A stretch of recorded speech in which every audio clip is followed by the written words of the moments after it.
Biography of bandit queen फूलन देवी। फूलन देवी का जन्म 1963 को यूपी के जालौन जिला के एक छोटे से गांव गोहरा के पूर्वा में एक मल्लाह के परिवार में हुआ था।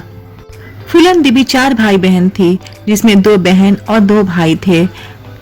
उनकी सबसे बड़ी एक बहन थी, उसके बाद से 2 भाई, और फूलन देवी अपने भाई बहनों में सबसे छोटी थी और बहुत ही शरारती भी। बचपन से वह किसी का बात नहीं बर्दाश्त करती थी और उन्हें लगता था कि अगर कोई उनके साथ गलत कर रहा है तो उसका जवाब भी उन्हें देना चाहिए। फूलन देवी के पिताजी नाव चलाते थे और उनका परिवार बेहद ही गरीबी के दौर से गुजरता था और जो कुछ जमीन उनके पास बचा हुआ था तो वो उनके चाचा उस जमीन पे कब्जा कर लिए थे। लेकिन फूलन देवी, जो उस टाइम बहुत ही छोटी थी, मात्र 10 साल की अवस्था में भी वो इस बात को अपने चाचा से बहुत ही विरोध करती थी और इस बात को लेकर वो पुलिस स्टेशन तक भी पहुंच गई थी। और उसी दौरान फूलन देवी के घर में एक बहुत ही दुखद घटना घटी और उनके दोनों भाइयों की मृत्यु हो गई, जिससे कि परिवार वाले लोग बहुत ही दुखी रहने लगे और बाहर के लोग और उनके चाचा बहुत ही उन लोगों को परेशान करने लगे। लेकिन फूलन देवी हार नहीं मानती थी, वो सबसे लड़ाई करती रहती थी। इस बात से उनके पिता बहुत ही दुखी रहते थे क्योंकि उनको समाज में रहना था। और फिर मात्र 11 साल की उम्र में ही फूलन देवी के पिता ने उनकी शादी एक अधेड़ उम्र के व्यक्ति से, जिसकी उम्र थी 35 साल से, कर दिया।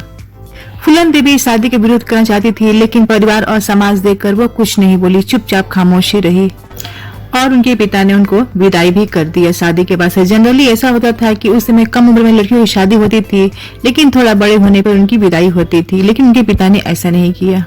फूलन देवी का पति उनके साथ बहुत ही बुरा व्यवहार करता था और बाकी ससुराल के सदस्य भी उनके साथ अच्छा व्यवहार नहीं करते थे। इसीलिए फूलन देवी बार बार घर से भाग के, ससुराल से भाग के अपने घर पे आ जाती थी, लेकिन उनके पिता फिर उनको भगा देते थे कि जाओ तुम अपने ससुराल में ही जाओ। एक बार तो फूलन देवी के पिता ने हद ही कर दी। उन्होंने पुलिस में रिपोर्ट लिखवा दी कि मेरी बेटी सोने की अंगूठी चुरा के भाग आई है और उसे आप पकड़ लो। तो पुलिस वाले ने उन्हें पकड़ के लॉकअप में बंद कर दिया और 3 दिन तक रखा और फिर 3 दिन तक उनके साथ बहुत ही बदसलूकी किया। जेल से छोड़ने के बाद से फूलन देवी फिर अपने ससुराल चली जाती है। फिर वहाँ मालूम पड़ता है कि उनका पति दूसरा शादी कर लिया होता है और फिर उनके सारे सामान वो बाहर ही फेंक देते हैं और फूलन देवी को अपने घर पे पहुंचा देता है। सबको पता होता है कि फूलन देवी थोड़ी तेज तरह स्वभाव की होती है, तो फिर डाकुओं के कुछ गिरोह ने उनके साथ मिलके उनको 1979 में चंबल घाटी में पहुंचा देती है और उस गैंग के लीडर का नाम होता है बाबू गुजर और वहीं पे विक्रम मल्लाह भी होता है। अब जबकि फूलन और विक्रम दोनों ही एक ही जाति के होते हैं, तो विक्रम मल्लाह के मन में फूलन देवी के लिए एक सॉफ्ट कॉर्नर भी होता है। लेकिन टीम के लीडर बाबू गुजर का नियत फूलन देवी के प्रति कुछ अच्छा नहीं था। वो उसके साथ कुछ बदसलूकी करना चाहता था। एक रात की बात है कि वह उसके साथ रेप करने की कोशिश करता है। उसी टाइम विक्रम मल्लाह वहाँ आ जाता है और लड़ाई झगड़े में बाबू गुजर की हत्या कर देता है और उसके बाद से विक्रम मल्लाह उस गैंग का लीडर बन जाता है। उसके बाद से वह फूलन देवी को बंदूक चलाना सिखाता है और बहुत सारी कलाओं से उन्हें निपुण भी करता है। जब फूलन देवी अच्छी तरह से ट्रेन हो जाती है तो कुछ महीनों बाद उसी गांव में जाती है जहां पे बचपन में उनका विवाह हुआ होता है और वह आदमियों के साथ मिलकर अपने पति को घसीट कर बाहर निकाल के लाती है और उसे बहुत मारती है और मार मार के उसे अधमरा कर देती है। और उसके बाद से वहाँ एक पर्ची छोड़ जाती है और इस पर्ची में लिखा होता है कि अगर इस गांव में किसी बच्ची की शादी किया जाता है तो फूलन देवी उसे वहीं पे मार देगी। लेकिन उसके कुछ दिनों बाद से गैंग के 2 लीडर श्री राम और लाला राम, जो पहले जेल में थे, वो छूट के आते हैं और उन्हें मालूम पड़ता है कि गैंग के सरदार की मौत विक्रम ने फूलन देवी के कारण की है। तो फिर वो लोग क्या करते हैं कि विक्रम को ही मार डालते हैं। और उसके बाद से वो फूलन देवी को उठाकर लेकर अपने गांव बहमई लेकर चले जाते हैं और 3 हफ्ते तक उनके साथ बहुत ही बदसलूकी करते हैं, बहुत ही बुरा व्यवहार करते हैं। बहुत लोग, लगभग 3 दर्जन लोग हर रोज उनके साथ रेप करते हैं। ऐसा लगता नहीं था कि फूलन देवी जिंदा रहेगी, लेकिन भगवान की कृपा थी कि वो जिंदा रही। इसी बीच वहाँ गांव की एक मल्लाह जाति को इस बात का पता चल जाता है कि फूलन देवी के साथ ऐसा व्यवहार किया जा रहा था, तो वो फूलन देवी को बचा के लेके आता है। फूलन देवी की हालत बहुत ही खराब होती है। थोड़ा ठीक होने के बाद से फूलन देवी अपने एक गैंग बनाती है अपनी जातियों को लेकर और उस गैंग की वो लीडर बन जाती है। जातियों की मदद करते हैं, किसी की शादी करने में, किसी का इलाज करवाने में वो मदद करती है। 14 फरवरी 1981 को जब फूलन देवी को इस बात की खबर लगती है कि श्री राम और लाला राम, उनके 3 आदमियों तक जिसने की फूलन देवी का रेप किया था, वो लोग एक शादी में आ रहे हैं। फिर फूलन देवी ने पुलिस के कपड़े पहन के अपने साथियों के साथ वो शादी में पहुंचती है। लेकिन श्री राम और लाला राम को इस बात की भनक लग जाती है और वो लोग शादी में नहीं आते हैं। फूलन देवी सबसे उनके बारे में पूछताछ करती है, लेकिन कोई भी उनको जवाब नहीं देता है।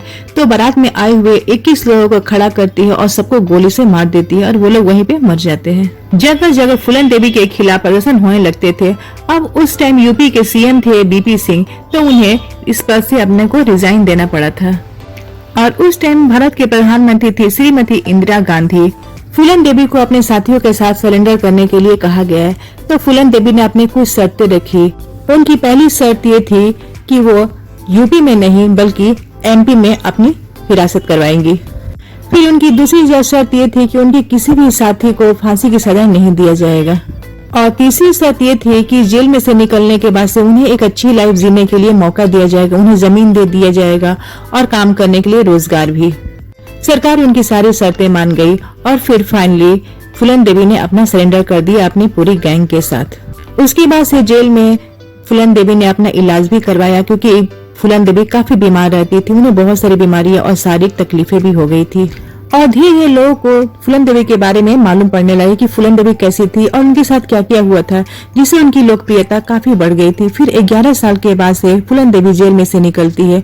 उसके बाद से मुलायम सिंह ने फूलन देवी को पे लगे सारे आरोपों को वापस कर लेते हैं और फूलन देवी पे कोई भी केस नहीं होता है, वो एक अच्छी नागरिक के रूप में आ जाती है। इसी बीच 1995 में अचानक फूलन देवी उमेश सिंह बिल्डर के साथ शादी कर लेती है। फूलन देवी की लोकप्रियता इतनी उस समय बढ़ जाती है कि लोग उनसे मिलने के लिए बेताब हो जाते हैं। इसी का फायदा उठाकर मुलायम सिंह ने 1996 में फूलन देवी को समाजवादी पार्टी की तरफ से मिर्जापुर से लोकसभा का टिकट दे दिया और वो जीत भी गई। फिर तो फूलन देवी की लोकप्रियता और भी बहुत बढ़ गई, लेकिन उनकी खुशियां ज्यादा दिन तक नहीं टिकी। 2001 में शेर सिंह राणा ने उन्हें गोली से मार दिया। जब वो पार्लियामेंट से निकल रही थी अपने घर जाने के लिए, उसी टाइम उन्हें गोलियों से मार दिया। और उसके बाद से शेर सिंह राणा ने सरेंडर भी कर दिया। उन्होंने बताया कि इनकी वजह से मेरे भाई की मृत्यु हुई थी, तो फिर मैंने उसका बदला ले लिया। तो ये रही ग्रेट फूलन देवी की लाइफ स्टोरी। आई होप आपको ये शेयरिंग अच्छी लगी होगी। Thank you.